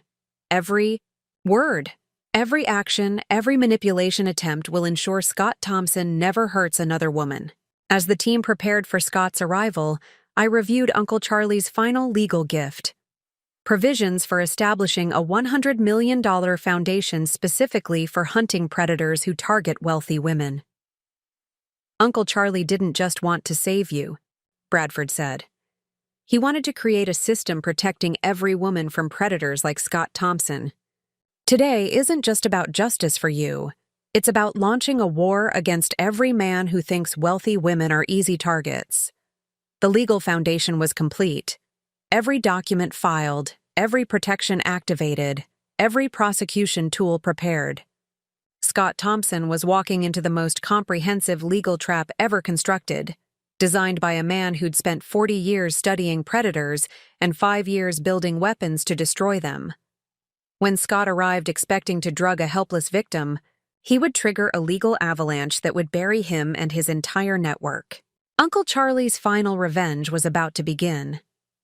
At 8:47 a.m., Scott walked into my hospital room with predatory confidence, carrying peonies and wearing practiced concern. What he didn't know was that 12 federal agents, 3 attorneys, and 1 forensic psychiatrist were watching through concealed cameras. "Good morning, sweetheart," Scott said, settling into his chair. "The lawyers called this morning. They want to conduct the inheritance evaluation at 2 p.m. today. I told them you were having a good day." Through barely opened eyes, I watched Scott's face. The micro-expressions Dr. Chen had taught me to recognize were all there, tightening around his eyes when he lied. Barely contained excitement about the inheritance, predatory calculation as he studied my supposedly unconscious form. "I brought something to help you relax before the meeting," Scott continued, pulling a small vial from his jacket. "Dr. Stevens recommended this for anxiety. Just something to keep you calm during legal proceedings." Dr. Stevens. The doctor Scott had bribed to sabotage my surgery, now providing drugs for my cognitive impairment. Agent Martinez's voice crackled through my hidden earpiece. "We have him on video with controlled substance. The moment he administers it, we can move." But I needed more evidence. Uncle Charlie's legal framework required documentation of Scott's complete plan. Scott's phone buzzed.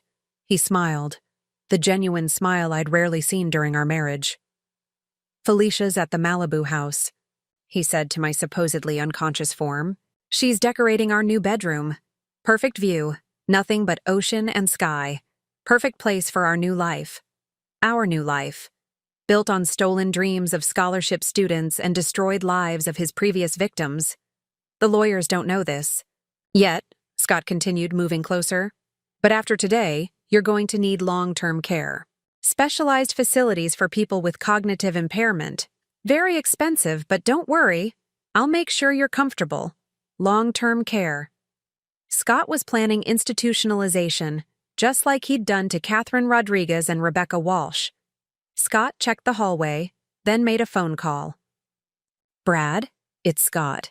Yes, everything's on schedule. The medication is ready, the evaluation is this afternoon, and by tomorrow she'll be in the facility we discussed." Brad Collins, Scott's accomplice who'd helped poison Jennifer Walsh, Agent Martinez's voice confirmed. We're tracking that call. Collins is in Nevada, handling disposal logistics. Disposal. They were discussing my disposal like a business problem. The beautiful thing about this inheritance, Scott continued to Brad, is that even if she challenges the competency ruling, legal fees will drain millions before she gets anywhere. By the time courts sort it out, the money will be safely offshore. Offshore accounts. Scott wasn't just planning to steal $500 million, he was planning to make it untraceable through international banking. And if she recovers enough to become a problem? Brad's voice was faint, but audible. She won't, Scott replied with chilling certainty. The facility I've selected has specific protocols for managing difficult patients. Permanent medication, limited outside contact. She'll be a vegetable within 6 months. Permanent medication. Scott was planning to chemically lobotomize me to prevent future challenges to his theft. Dr. Chen's voice whispered through my earpiece. Perfect. We have conspiracy to commit kidnapping, felony assault, and essentially murder. Uncle Charlie's legal framework covers all of this. Scott ended his call and turned back to me, pulling out a syringe pre-filled with the sedative that would supposedly render me incompetent. Amanda, sweetheart, he said softly. This might pinch a little, but it's going to help you relax. The lawyers need to see that you're calm and peaceful, not agitated or confused. Calm and peaceful. While he systematically destroyed my cognitive function to steal $500 million. As Scott prepared to inject the sedative that would trigger his own destruction, I thought about Uncle Charlie's letter. You're not just Amanda Morrison, you're the weapon your family has been building for 40 years. The weapon was armed. The trap was set. Scott Thompson was about to discover that his perfect victim was actually his perfect destroyer. Agent Martinez's final instruction. Let him inject you. Dr. Martinez will administer the counteragent immediately. We need him to complete the crime before we move. Scott leaned over my supposedly unconscious form, syringe in hand, completely unaware he was about to trigger the most comprehensive legal destruction in federal crime history. The needle pierced my skin at exactly 9:23 a.m., and with that single act, Scott Thompson transformed from predator to prey. The sedative entered my bloodstream just as Dr. Martinez appeared in the doorway with what looked like routine morning medication, but was actually the counteragent that would neutralize Scott's drug within minutes. Mr. Morrison, Dr. Martinez said calmly, I need to administer Amanda's prescribed anxiety medication before the legal evaluation this afternoon. Scott's face went pale. I just gave her something for anxiety. Dr. Stevens recommended. Dr. Stevens? Dr. Martinez interrupted, her voice carrying professional concern. I'm not familiar with any Dr. Stevens involved in your wife's care. What exactly did you just administer? The trap was closing. Scott realized he'd been caught giving unauthorized medication to a patient, but he had no idea how much deeper his problems were about to become. It was just something mild to help her relax, Scott stammered, his predatory confidence cracking. For the first time. The inheritance evaluation is stressful, and I thought, Sir, I need you to step into the hallway while I examine my patient, Dr. Martinez said firmly. Administering unauthorized substances to a hospitalized patient is a serious matter. As Dr. Martinez injected the counter-agent, I felt the planned disorientation begin to clear almost immediately. Through my earpiece, Agent Martinez's voice was calm but triumphant. We have felony assault on video, moving to phase 2. The next, 20 minutes unfolded like a carefully choreographed ballet of justice. While Scott paced nervously in the hallway, believing his sedative was taking effect, Bailey helped me sit up properly for the first time in weeks. The trustees Uncle Charlie had selected arrived precisely at 10 a.m., not the 2 p.m. time Scott had been told. Mrs. Morrison, said Elena Vasquez, the lead trustee and former federal prosecutor Uncle Charlie had specifically chosen for this moment. We're here to conduct your competency evaluation. But first, we need to address some concerns that have been brought to our attention. Through the doorway, I could see Scott's confusion turning to panic as he realized the evaluation was happening hours earlier than planned. His timing was ruined, his sedative was failing, and lawyers he'd never seen before were taking control of the situation. "Mr. Thompson," Elena continued, using Scott's real name deliberately, "we have some questions about financial transactions involving Mrs. Morrison's accounts over the past several weeks." Thompson, not Morrison. Scott's face went white as he realized his true identity had been discovered. "I don't know what you're talking about," Scott said, but his voice was shaking. "My name is Scott Morrison, and I'm Amanda's husband. I have power of attorney to—" "Actually, you don't," Elena interrupted, producing a thick folder of documents. "The power of attorney you obtained was based on fraudulent medical information and forged signatures. But that's the least of your legal problems." Agent Martinez chose that moment to emerge from his concealment, badge visible, flanked by 4 additional federal agents. "Scott Bradley Thompson," Agent Martinez said formally, "you're under arrest for conspiracy to commit inheritance, fraud, felony assault, identity theft, and conspiracy to commit kidnapping." The corridor erupted in controlled chaos as agents secured Scott while he shouted protests about his rights, his lawyer, his wife's medical condition. But his most revealing moment came when he screamed at me directly, "Amanda, tell them you're not competent to make these decisions. Tell them you need me to protect you." Even facing arrest, Scott was still trying to manipulate me into appearing incompetent. "Mr. Thompson," I said clearly, my voice steady and strong for the first time in weeks, "I am perfectly competent, completely aware, and absolutely certain that you are a serial predator who has been systematically stealing from me while planning my murder." The devastation on Scott's face was complete. His perfect victim had just demonstrated perfect competence while federal agents documented his every crime. Elena turned to the other trustees. "Based on our preliminary evaluation, Mrs. Morrison clearly meets all competency requirements for inheritance claim. Shall we proceed with the formal evaluation?" "One moment," I said, standing up from my hospital bed with Bailey's assistance. "Before we discuss the inheritance, I want to make a formal statement about the evidence we've gathered regarding Mr. Thompson's criminal activities." For the next hour, I methodically presented every piece of evidence Uncle Charlie's team had compiled. The emails documenting premeditated theft, the financial records showing systematic fraud, the medical evidence of attempted poisoning, and the recorded conversations proving conspiracy with his criminal network. Scott sat in handcuffs, watching 8 years of careful planning dissolve into the worst nightmare he'd ever imagined. His perfect crime had become perfect evidence of his own destruction. "Mrs. Morrison," Elena said as we concluded the evidence presentation, "Uncle Charlie would be very proud. You've not only proven your competency, you've demonstrated exactly the kind of strength and intelligence he hoped you'd inherited along with his money." The hunter had become the hunted, and the prey had revealed herself to be the most dangerous predator of all. Evaluation. But first, we need to address some concerns that have been brought to our attention. Through the doorway, I could see Scott's confusion turning to panic as he realized the evaluation was happening hours earlier than planned. His timing was ruined, his sedative was failing, and lawyers he'd never seen before were taking control of the situation.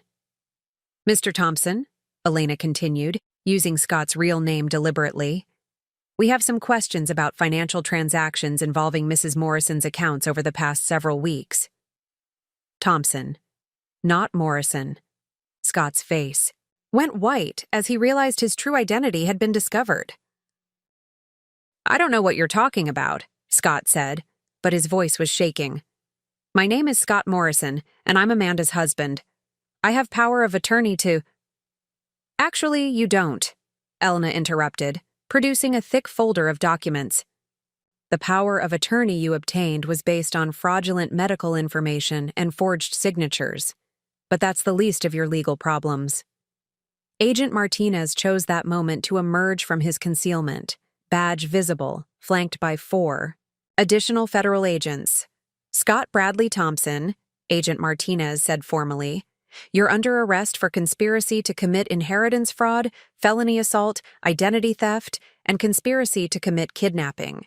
The corridor erupted in controlled chaos as agents secured Scott, while he shouted protests about his rights, his lawyer, his wife's medical condition. But his most revealing moment came when he screamed at me directly.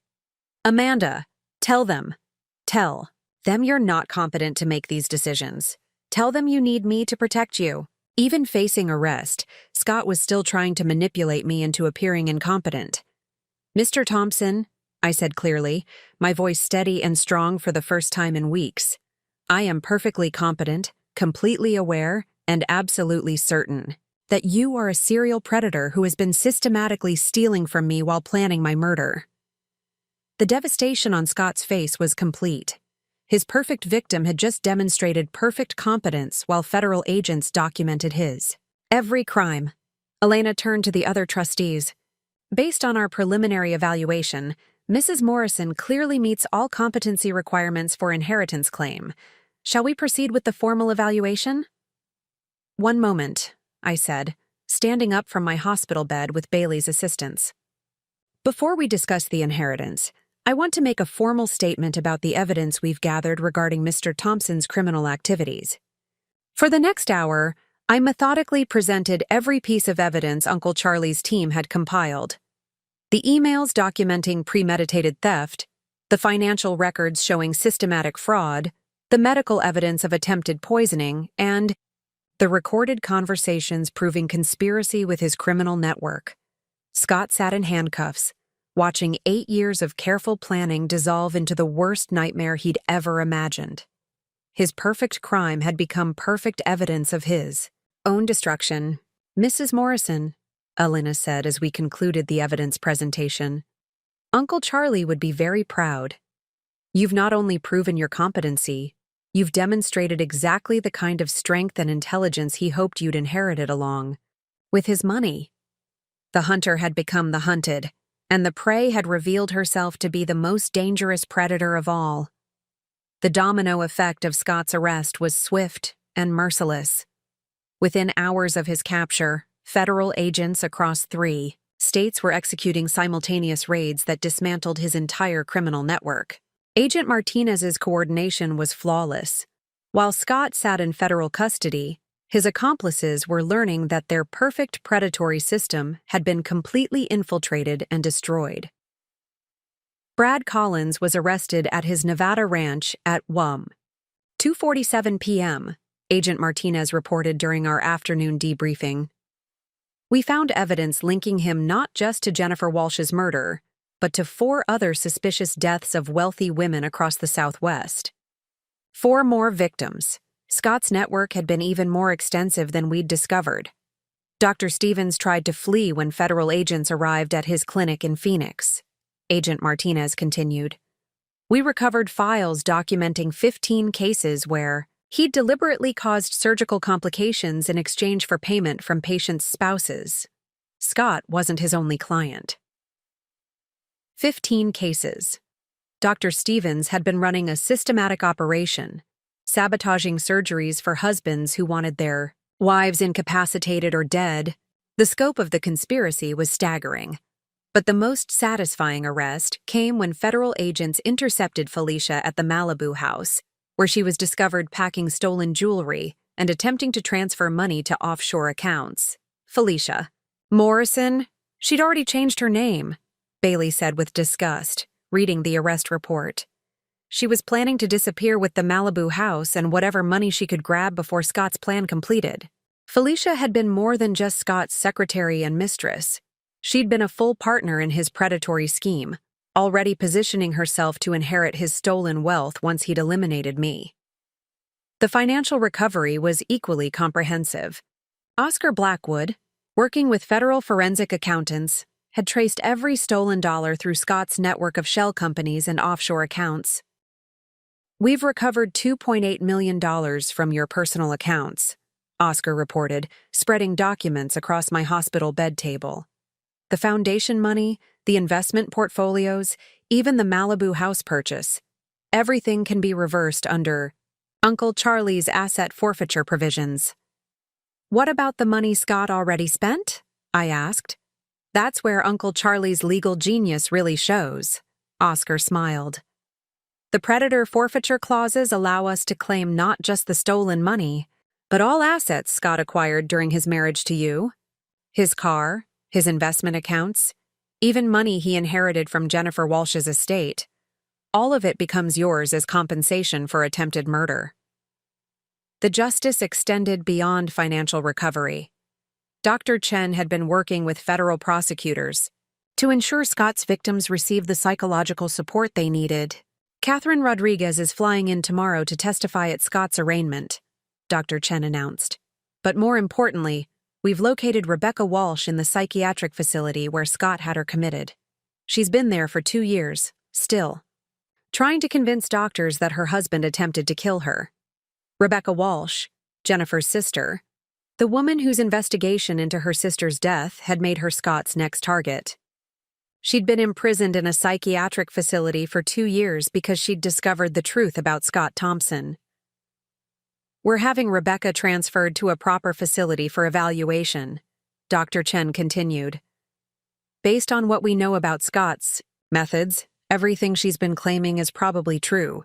She's not psychotic. She's a victim of systematic psychological torture. The broader implications were becoming clear. Scott Thompson hadn't just been stealing from individual women. He'd been operating a sophisticated network that included corrupt doctors, manipulated legal systems, and fraudulent psychiatric commitments. His victims weren't just robbed. They were systematically destroyed, their credibility ruined, their families convinced they were mentally ill. Thomas Bradford arrived that evening with news that made Uncle Charlie's final revenge complete. The inheritance evaluation is concluded, he announced formally. The trustees have unanimously determined that Amanda Morrison is fully competent to manage her financial affairs and claim her inheritance. Effective immediately, you are the legal owner of $500 million plus all assets recovered from Scott Thompson's criminal activities. $500 million. The number seemed surreal after everything I'd been through. But Uncle Charlie's final gift isn't the money, Bradford continued. It's the legal framework he created. The Charlie Morrison Predator Prevention Foundation is now funded and operational. You have the resources to hunt down every predator who targets wealthy women, to support every victim who's been told she's crazy for recognizing abuse, to ensure that what happened to you never happens to another woman. That evening, as news of Scott's arrest spread through the media, I received a call that made everything worthwhile. It was Marcus Johnson, the scholarship student whose final year of architecture school Scott had stolen. Mrs. Morrison, Marcus said, his voice shaking with gratitude. The FBI called and said my scholarship money has been recovered. I thought my education was over, that I'd have to drop out. I don't know how to thank you. Marcus, I replied, thinking about Uncle Charlie's letter about Morrison blood fighting for family. You don't need to thank me. You just need to graduate and build something beautiful. That's what the money was always meant for. Scott Thompson had tried to steal my life, my money, and my future. Instead, he'd triggered a justice system that would protect countless women and fund countless dreams. Uncle Charlie's paranoid brilliance had transformed one woman's victimization into a systematic war against predators. The serial killer had become the victim. And his victims had become an army of survivors with unlimited resources and an unbreakable mission. 6 months later, I sat in a federal courthouse in Seattle, watching Scott Thompson receive his sentence for crimes that had destroyed more lives than any of us had initially realized. The investigation that began with my hospital room recording had uncovered a predatory network spanning 15 years and 12 states, with Scott at the center of what prosecutors called the most sophisticated intimate partner terrorism operation in American criminal history. Scott Bradley Thompson, Judge Patricia Morrison, no relation, but the cosmic irony wasn't lost on me, announced solemnly, "You have been found guilty on 47 federal charges, including multiple counts of first-degree murder, conspiracy to commit murder, interstate fraud, identity theft, and domestic terrorism. This court sentences you to life imprisonment without possibility of parole, plus an additional 75 years. Life without parole. Scott would die in federal prison, never again able to target another woman. The trial had revealed horrors that even Uncle Charlie's paranoid investigations hadn't uncovered. Brad Collins, facing his own life sentence, had testified that their network included 8 active predators across the western United States, each specializing in different types of wealthy targets: recent widows, successful businesswomen, heiresses, facing family trauma. Scott had been their most successful operative, responsible for at least 7 confirmed murders and 12 documented thefts, totaling over $30 million. Dr. Stevens, the corrupt surgeon, received 30 years for his role. In the conspiracy, his medical license was permanently revoked, and the families of his 15 victims were awarded $50 million in damages from his malpractice insurance and personal assets. Felicia, who had proven to be far more than just Scott's accomplice, received 25 years for her role as the network's financial coordinator. She had been responsible for laundering stolen money through shell companies and offshore accounts, ensuring the predators could disappear with their victims' wealth. But the most satisfying resolution came when Rebecca Walsh walked free from the psychiatric facility where Scott had imprisoned her for 2 years. The federal investigation had proven that every paranoid delusion she'd reported was actually accurate documentation of Scott's criminal activities. "Amanda," Rebecca said, "during our first meeting after her release, I spent 2 years thinking I was losing my mind. The doctor said my claims about Scott were impossible, that grief over Jennifer's death had made me paranoid. Thank you for proving I was sane all along." Rebecca's restoration was more than personal vindication. It represented a systematic failure of institutions to protect women who reported domestic terrorism. Her case became the foundation for new federal protocols requiring law enforcement to investigate claims of financial abuse, even when victims are labeled as mentally unstable. Thighs. Financial recovery exceeded even Uncle Charlie's projections. Between asset forfeiture from the criminal network and insurance settlements from Dr. Stevens' malpractice, the total recovery reached $47 million. Every stolen dollar was returned to victims or their families, with additional compensation for trauma and lost opportunities. The Morrison Community Foundation Scholarship Program was not only restored but expanded. Marcus Johnson graduated summa cum laude and accepted a position with a prestigious Seattle architecture firm, designing affordable housing for low-income families. Elena Vasquez returned to her reservation and began planning sustainable community centers. All 12 students whose scholarships Scott had stolen not only completed their education, but became advocates for protecting other students from financial predators. The Charlie Morrison Predator Prevention Foundation, now operational with its full $100 million endowment, had already identified and investigated 17 suspected intimate partner predators across the country. Working with federal law enforcement, the foundation had prevented at least 4 planned thefts and potentially saved 3 women's lives. Catherine Rodriguez had become the foundation's chief victim advocate, using her 3 years of recovery experience to help other survivors rebuild their lives and credibility.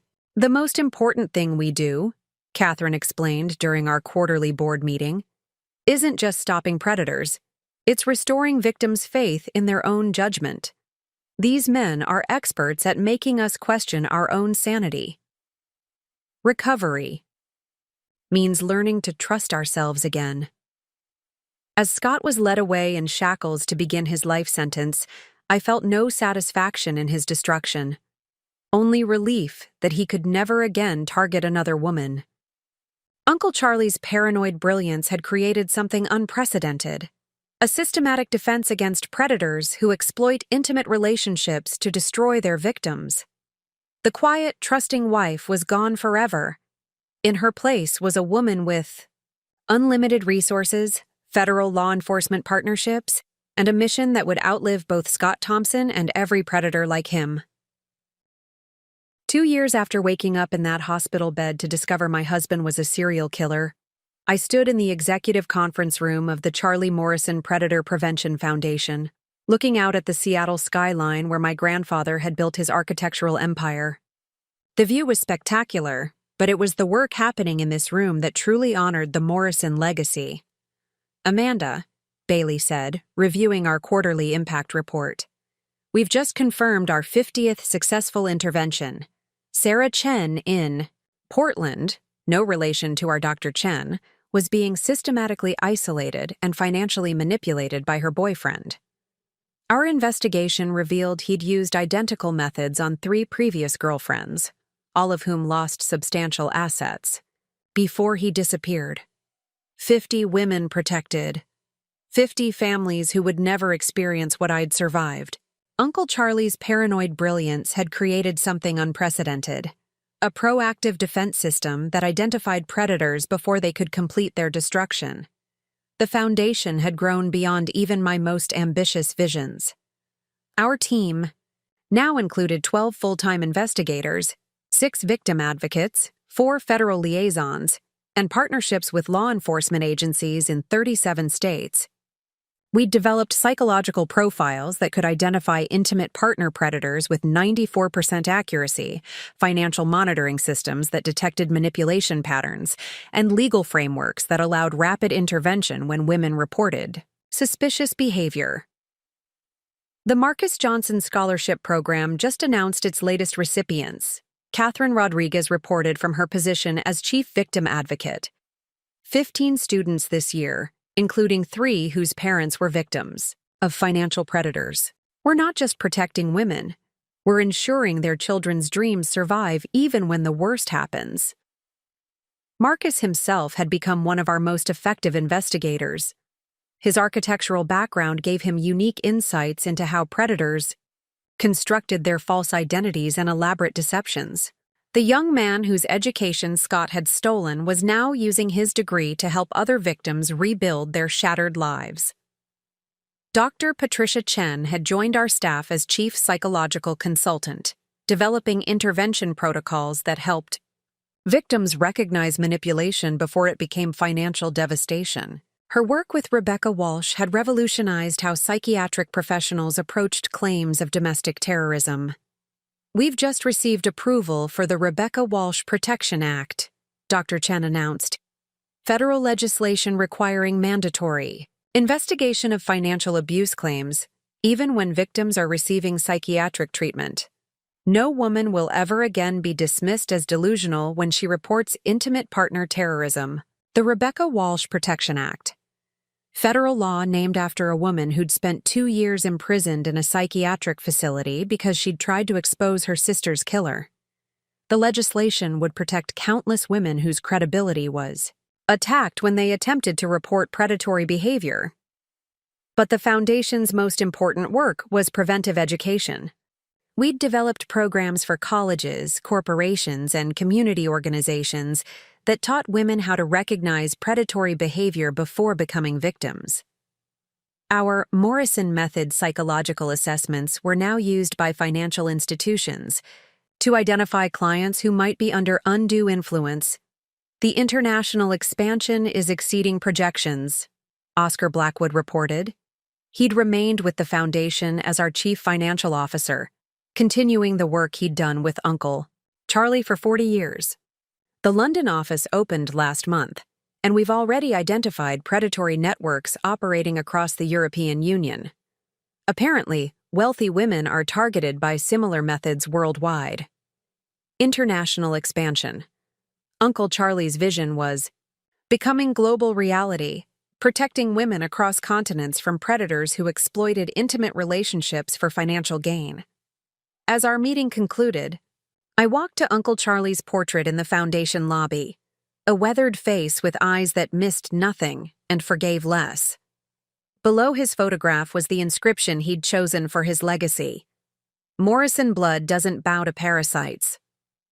My phone buzzed with a text from Agent Martinez. Amanda, we've just arrested a predator in Miami using Foundation intelligence. He was targeting a widow with 3 young children. The kids will keep their college funds. Another family saved. Another family saved. Another predator stopped. Another victory for women who deserved protection, not exploitation. The woman who'd awakened in that hospital bed 2 years ago, broken, betrayed, and isolated, was gone forever. In her place was someone Uncle Charlie would have recognized. A Morrison with unlimited resources, unshakable determination, and a mission that transformed personal trauma into systematic protection. Scott Thompson had tried to destroy me and steal my inheritance. Instead, he'd awakened something far more dangerous than he'd ever imagined. A woman with $500 million federal partnerships and an army of survivors who would never again allow predators to hunt in silence. The hunter had become the hunted. The victim had become the protector. And the quiet, trusting wife had become the most dangerous enemy every predator would ever face. Uncle Charlie's final revenge wasn't just Scott's destruction. It was the creation of a world where women like me would never again face predators. Alone, unprotected, and without resources. Morrison blood had built an empire once. Now it had built something even more powerful, a systematic defense that would protect women for generations to come. The inheritance wasn't money. It was justice. And that legacy would outlive us all. Up next, you've got 2 more standout stories right on your screen. If this one hit the mark, you won't want to pass these up. Just click and check them out. And don't forget to subscribe and turn on the notification bell so you don't miss any upload from us.